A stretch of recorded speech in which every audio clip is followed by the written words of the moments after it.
திரும்ப திரும்ப பைபிள் நமக்கு சொல்லி தரது என்னன்னா, இங்க ஒரு ஆளுகை இருக்கு, இங்க ஒரு அதிகாரம் இருக்கு. ஆமென்.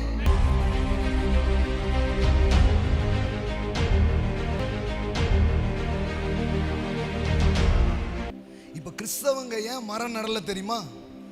ஏன் பூமியை காக்கணும்னு நினைக்கல தெரியுமா? ஏன்னா கிறிஸ்தவங்க எல்லாருக்குள்ளேயும் ஒரு தியாலஜி இருக்கு. என்ன தியாலஜி? கொளுத்துற தியாலஜி.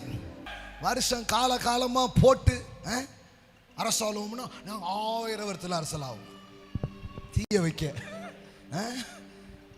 இப்போ இங்கே ஆமென். இயேசு மரித்து உயிரோடு எழும்பும்போது, பொதுவாக ஈஸ்டர் மெசேஜில் இயேசு உயிரோடு எழும்பி அவர் பரமேறினது வரைக்கும் பேசுவோம். ஆனால் அன்னைக்கு இன்னொரு சம்பவம் நடந்துச்சு. என்ன சம்பவம் தெரியுமா?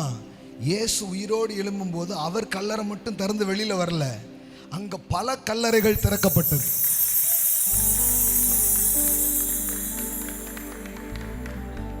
ஹலோ, மரித்த பல, நம்ம கிரைஸ்டோட ரிசரக்ஷன் மட்டும்தான் ரிசரக்ஷன் அன்னைக்கு படிக்கிறோம்.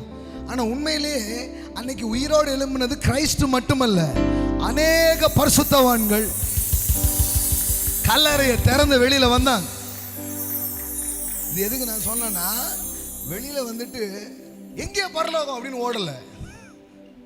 வெளியில வந்தவர்கள் நகரத்துக்குள் பிரவேசித்து, ஹலோ இருக்கீங்களா?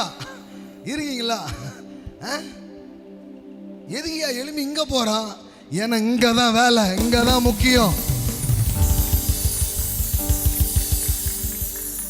ஆமென், ஆமென்.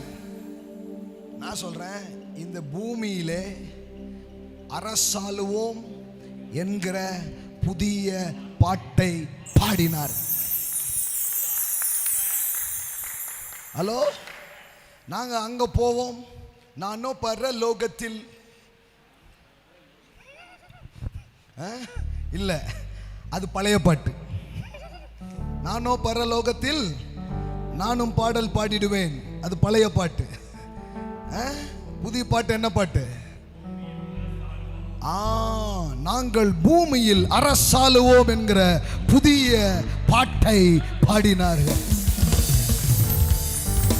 ஆமென், ஆமென். எல்லாம் சொல்லுங்க, பூமியிலே அரசாளுவோம். அப்ப திரும்ப திரும்ப பைபிள் நமக்கு சொல்லி தரது என்னன்னா, இங்க ஒரு ஆளுகை இருக்கு, இங்க ஒரு அதிகாரம் இருக்கு. ஆமென்.